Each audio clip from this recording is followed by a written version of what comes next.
and welcome to my YouTube channel. My name is Sunshine Zee, and if it's your first time here, you are absolutely welcome.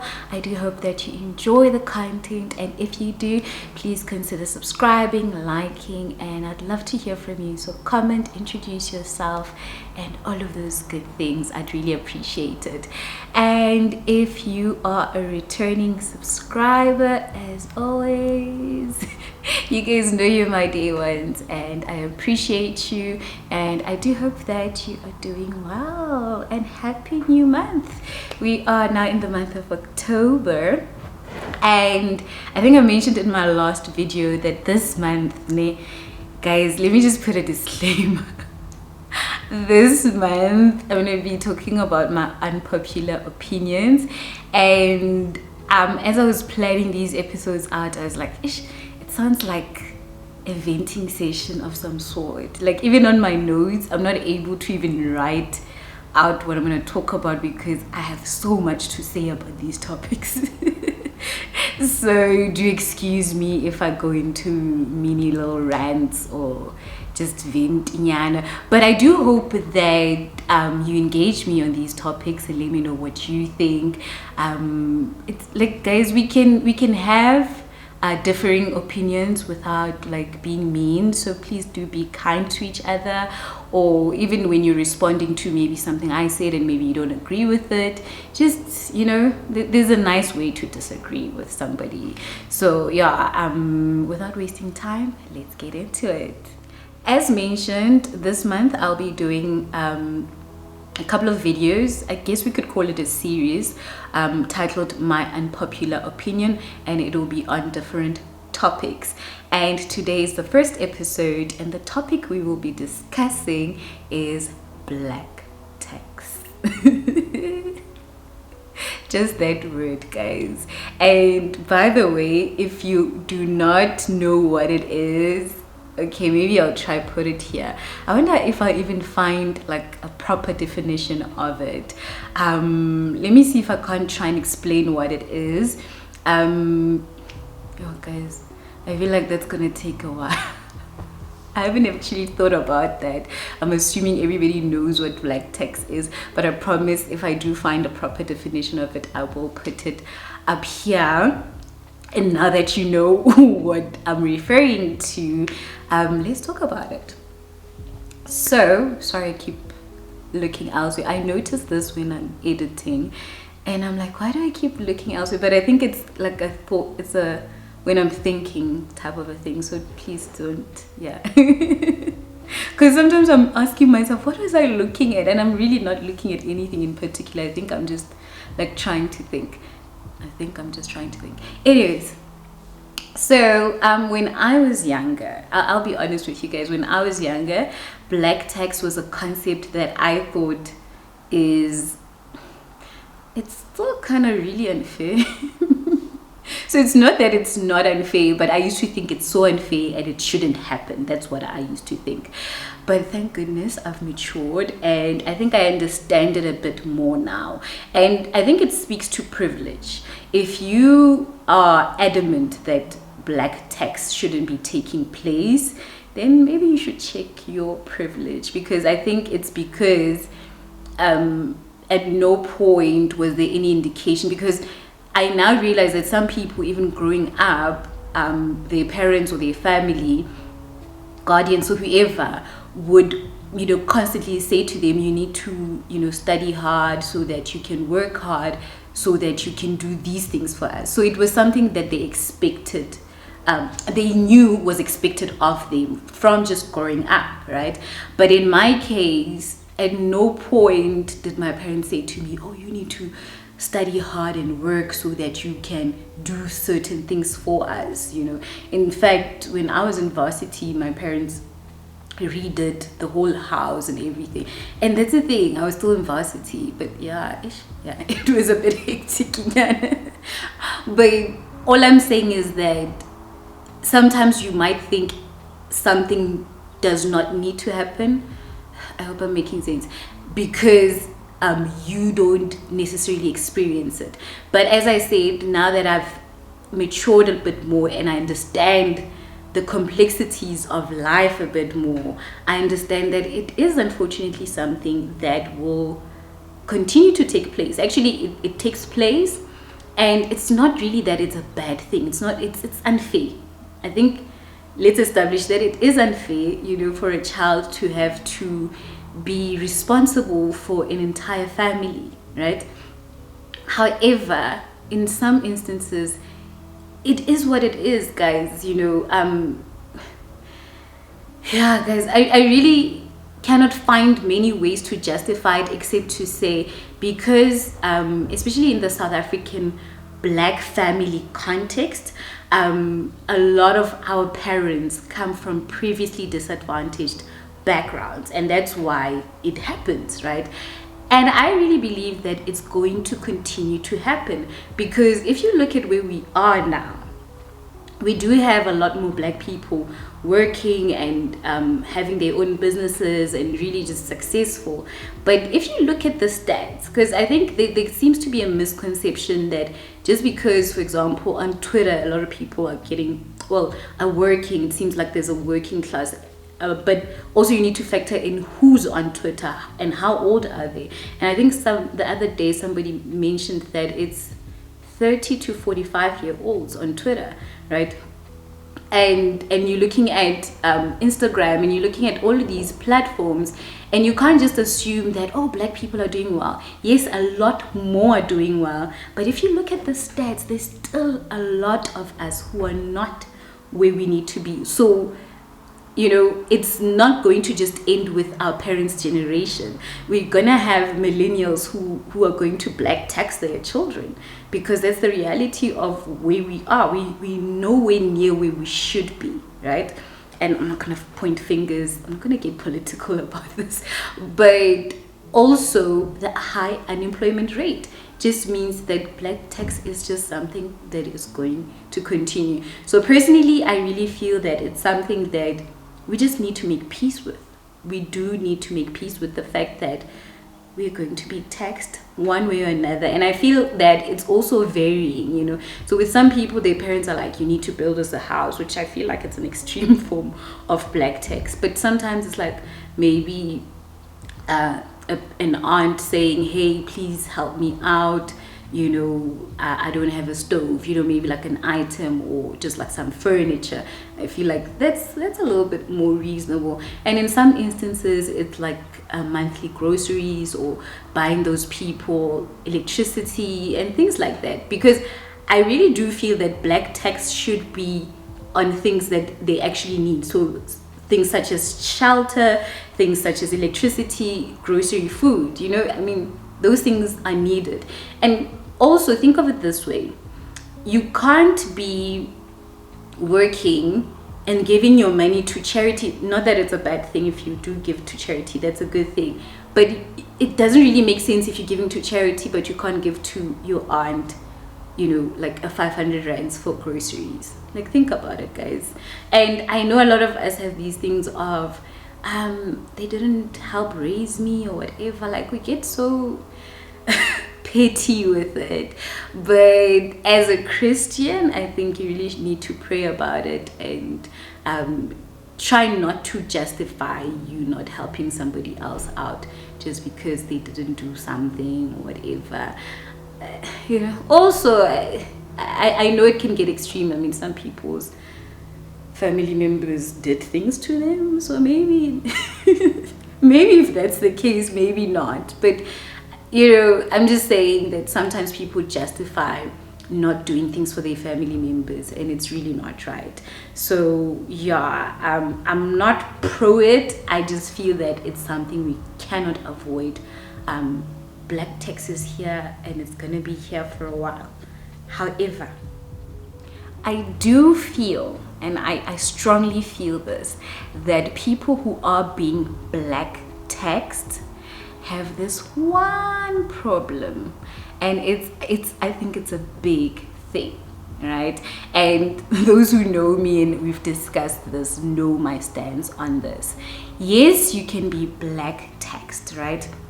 But you need to be careful. So I'm going to now talk about in the context of you are giving somebody, whether it be your parents or some of your family members, money on a monthly basis. So I'm not talking about a once-off thing. So once-off building a house, which good luck to you and well done if you've done it, right?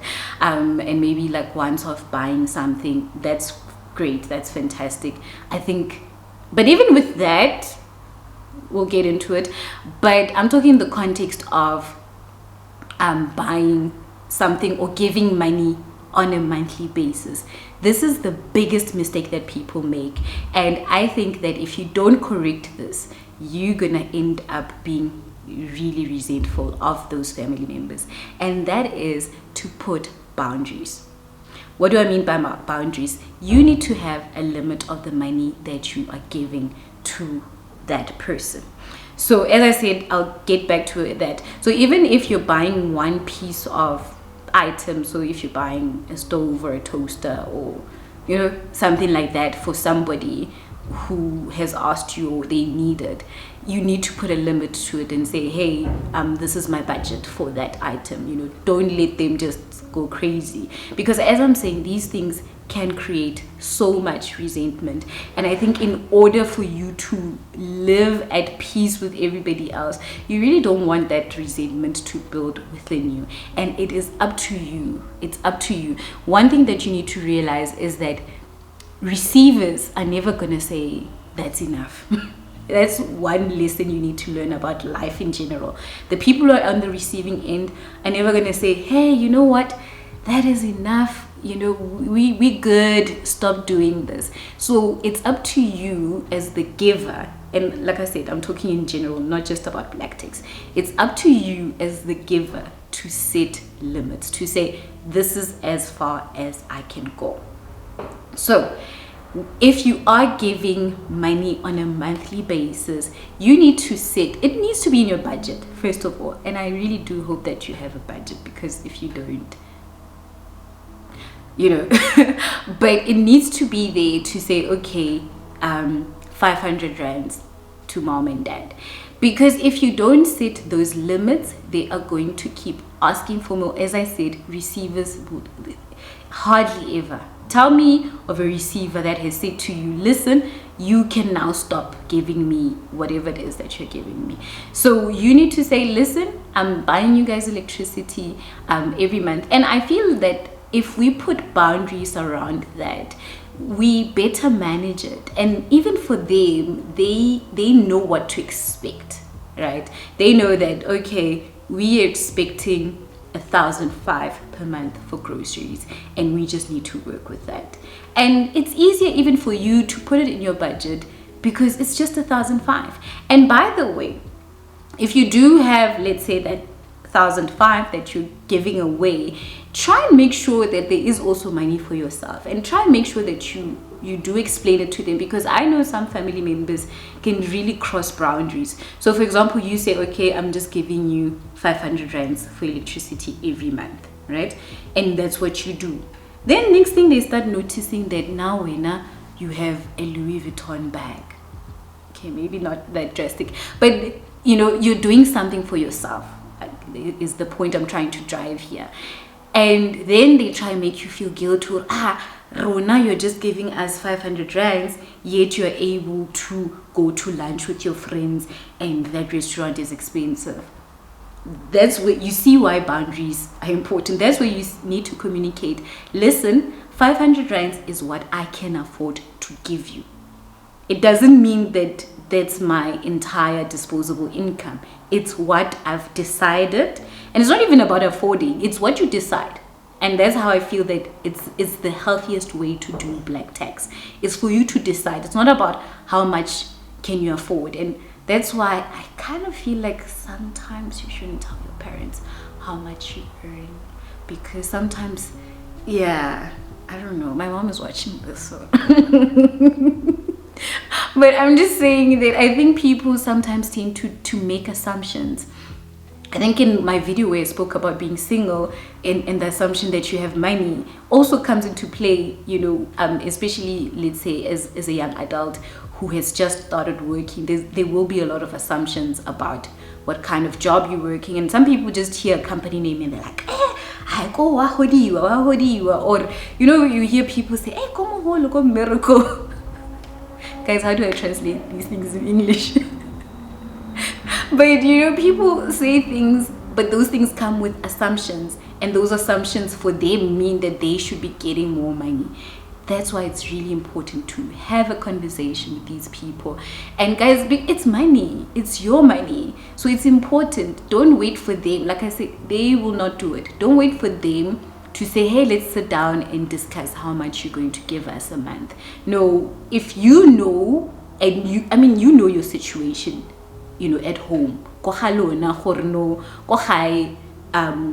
no one is working, you know, I'm the only one that's working, like, you know this, right? So don't pretend that you don't know this, and don't just leave the conversation. So, you know, I'm the only one obereka. So now I've gotten a job, and only you know how much it is. Like I said, try keep it to yourself. That way you can enjoy your money, because you still need to enjoy your money, right? So now you decide, and maybe you can see, okay, we are spending about 1,000 rands worth of groceries, but I can afford 2,000 rands, and that's what you do. And you say, baholo, you know, whoever these people are, most likely your family, most likely your parents, I'm going to from now on give you 2,000 rands a month.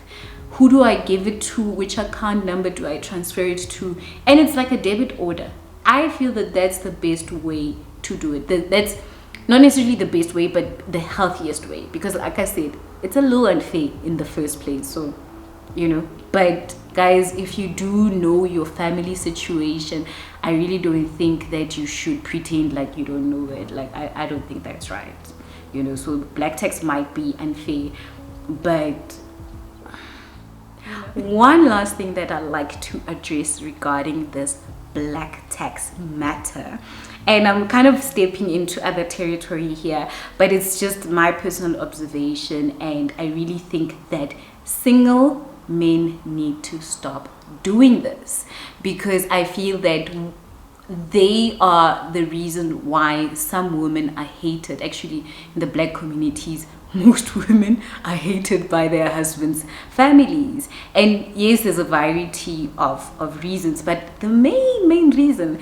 the same way the main reason marriages break up and marriages end and people have a lot of strife in any kind of relationship, is money, guys. So even in relationships with in-laws, it all boils down to the money.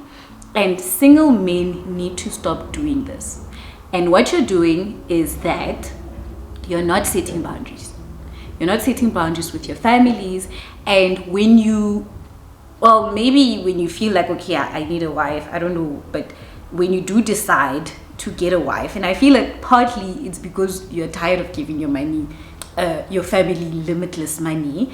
So when you decide, oh, okay, I'm going to marry a woman, I think you're deliberately, first of all, I'm convinced you're deliberately going for women that you know are going to be able to say no to your family. And even if that's not the case, even if she doesn't say no, but you're using her as no, umama sendlini says we can't afford it, you need to stop doing that.